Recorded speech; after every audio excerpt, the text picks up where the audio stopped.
et bienvenue à tous sur i24 News. C'est l'heure de votre émission sur le web. Aujourd'hui, j'ai le plaisir d'accueillir quelqu'un que vous connaissez bien, Julien Balloul. Vous êtes de retour sur le web. Qu'est-ce que ça fait de revenir sur le plateau ? J'ai l'impression de m'être trompé de chaise. Vous voulez qu'on échange ? Voilà, c'est ça. Eh bien, restez avec nous. Aujourd'hui, donc, Julien est notre invité. Il va nous parler d'un sujet qu'il connaît bien, une campagne lancée sur le web où le président israélien Reuven Rivlin dénonce le racisme et prône la tolérance et l'égalité aux côtés d'un jeune arabe israélien. C'est tout de suite. Amir, c'est son nom, un jeune arabe israélien âgé de 11 ans. Ses camarades se moquaient de lui. En classe, on l'appelait le gay ou encore la fille. Il a eu l'idée de poster une vidéo pour appeler à la tolérance. 380 000 vues, si je ne me trompe pas, Julien. Un peu plus même maintenant, on est déjà quasiment 400 000. Voilà, en quelques jours à peine. Cette vidéo n'a pas laissé le président israélien indifférent. On la regarde tout de suite. On regarde.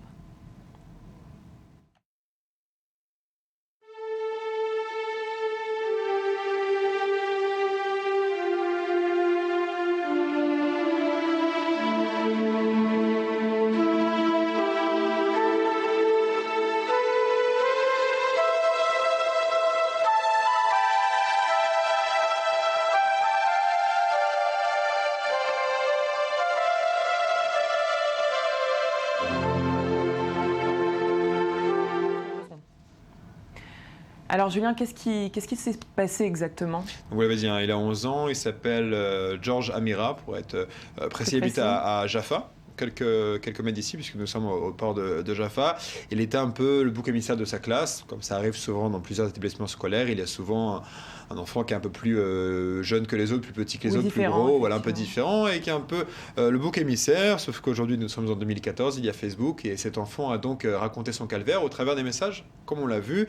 Donc vous me posiez la question tout à l'heure de combien de vues. J'ai regardé vraiment juste avant d'entrer dans le plateau, ça monte très vite. Tout à l'heure, vous, dans l'après-midi, vous avez vu... On était à 380 000. Voilà, et là, à l'instant avant d'entrer, c'était déjà passé à quasiment 400 000, donc ça monte vraiment énormément. Partagé plus de 9000 fois. La vidéo date du 27 septembre, d'accord ? Donc tout cela en à peine quelques jours.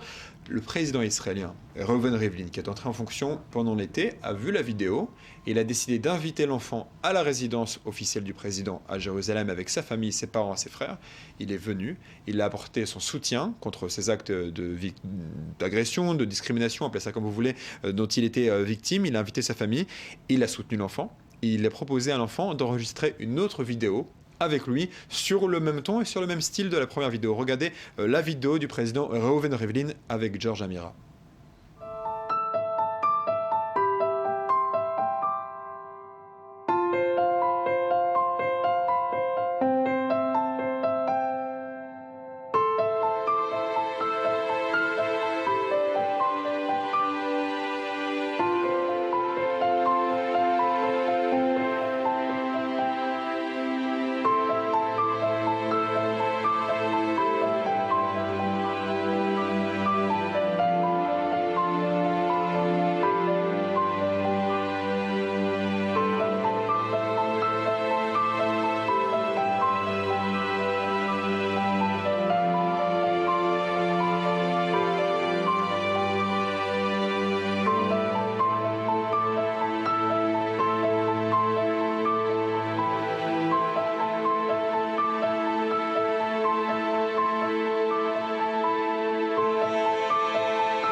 Avait fait 400 000 vues. Est-ce que cette vidéo avec le président israélien a aussi créé le buzz ? Alors, elle cartonne, elle a créé le buzz clairement parce que le lendemain, toute la presse en parlait, toutes les pages Facebook en parlaient, tout Israël en parlait.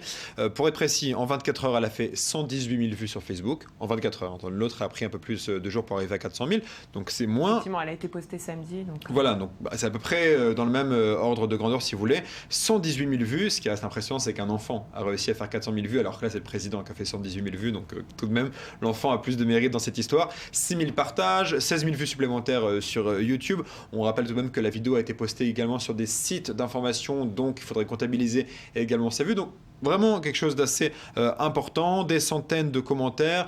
Le président, quand même, en tout cas son équipe de com, n'avait pas loupé le coche. Je vous montre, ils avaient envoyé un communiqué de presse, évidemment, à tout le monde pour dire... Donc rien n'est fait par hasard. Non, rien n'est fait par hasard. Le président, avec George, avec l'enfant de George Amira, c'est précisé, l'enfant, le mot n'est pas anodin, avec le texte de la vidéo, en appelant à la patience, à la tolérance des uns et des autres. Ce qu'on peut dire d'abord sur l'accueil de cette vidéo, ça a été extrêmement bien accueilli. Le public israélien était très ému de voir son président. Ça fait chaud au cœur. Hein, ça fait chaud au cœur. Il y a eu vraiment des commentaires comme « Voilà un président comme on l'aime ». Les organisations de défense des droits de l'homme ou des droits des homosexuels, parce que l'enfant était insulté de PD, etc., ont été très touchés. Peut-être un mot sur le fait que Reuven Rivlin est le président après Shimon Peres et que c'est pas évident d'être président après Shimon Peres parce que Shimon Peres était un président très populaire, très high-tech, très Facebook. De l'être, d'ailleurs. Exactement, très populaire. Il y avait une vidéo à la rentrée qui avait cartonné.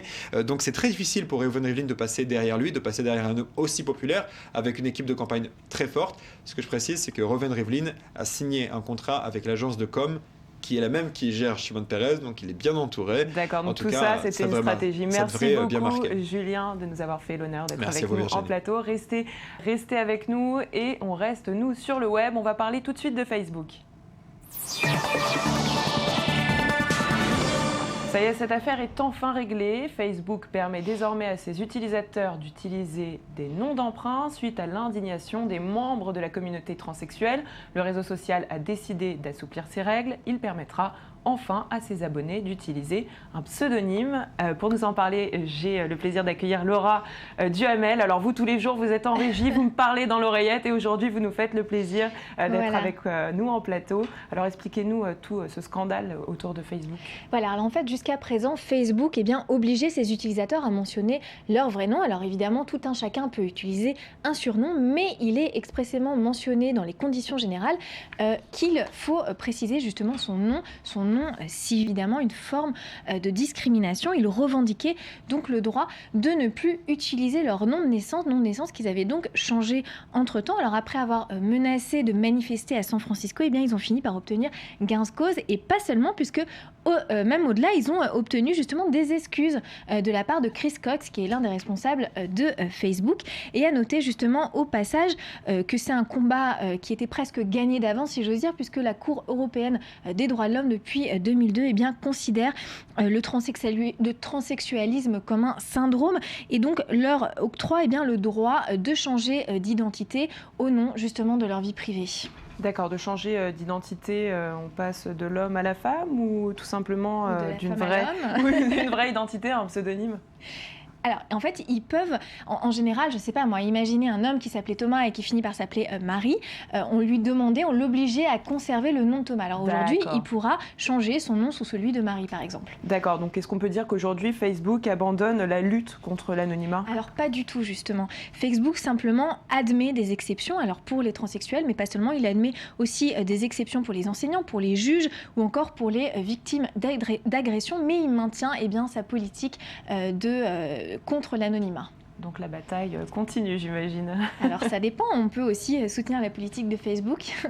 À chacun de voir. C'est noté. Merci beaucoup Laura Duhamel. Et on va parler d'une alliance, on peut le dire, pour le moins insolite. Si le yoga est censé nous faire déconnecter pour mieux nous recentrer, eh bien le SmartMat vous connecte. C'est un tapis intelligent qui vous guidera, vous corrigera et vous félicitera. Connecté à son application, il vous aidera même à mieux vous entraîner. Et on continue avec la société Threshold Entertainment qui vient d'annoncer qu'elle allait à nouveau s'inspirer d'un jeu vidéo pour l'un de ses prochains films. Après Mortal Kombat, elle s'attaque à Tetris. Tetris qui s'invitera donc bientôt sur grand écran. Le film devrait dévoiler ce que les joueurs ne connaissent pas. C'est ce qu'a déclaré en tout cas Larry Kazanoff, le directeur de la société de production. Les internautes se sont amusés du coup à créer de fausses bandes d'annonces. Des bandes d'annonces qui font le buzz et qui nous donnent une idée de ce à quoi ça pourrait ressembler. Regardez. We're looking at an extinction level event.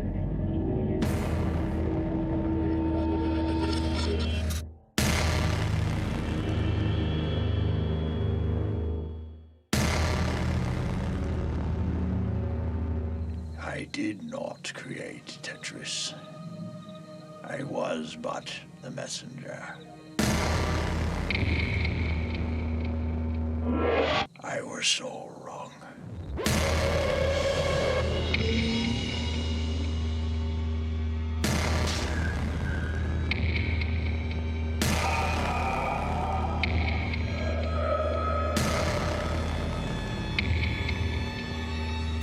You created them. You can destroy them.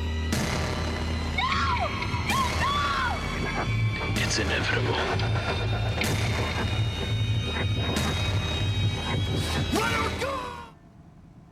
Allez, je vous propose de continuer avec ces vidéos qui font le buzz. Bien évidemment, on passe à l'œil du net. Dans un New York visiblement affaibli, la symbolique horloge du Grand Central Terminal, la Statue de la Liberté et d'autres structures de la ville tombent progressivement en ruine. Les New-Yorkais vont alors se mobiliser et rassembler diverses pièces métalliques afin de redonner un nouveau cœur à la célèbre métropole. Long Live New York est un court-métrage d'animation réalisé dans le cadre d'une campagne du même nom par l'agence de publicité Y&R New York et le réalisateur français Laurent Witz. Il avait obtenu l'Oscar du meilleur court-métrage d'animation en 2014. C'était pour son film Monsieur Hublot, une campagne dans le but de sensibiliser les New-Yorkais sur l'importance du don d'organes. On regarde.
Et maintenant, je vous propose un peu de freestyle. Le skateur professionnel Cory Jono vient de réaliser une vidéo plutôt originale dans laquelle toutes les prises sont réunies dans le même espace-temps. Si vous ne comprenez pas vraiment ce que je raconte, je vous propose tout de suite de regarder cette vidéo.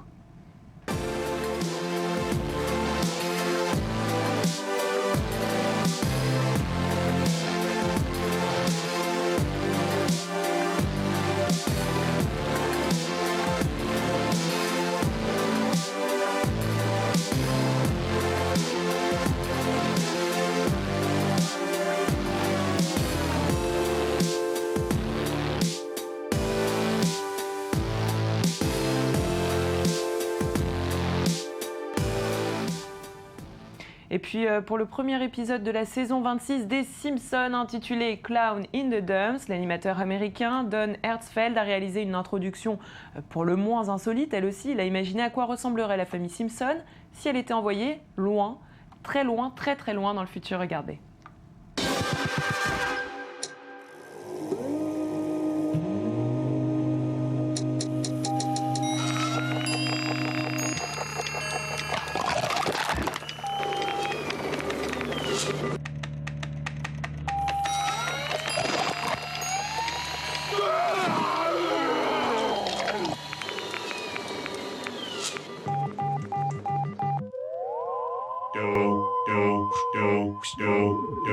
Emily, meet me at the kitchen cube. I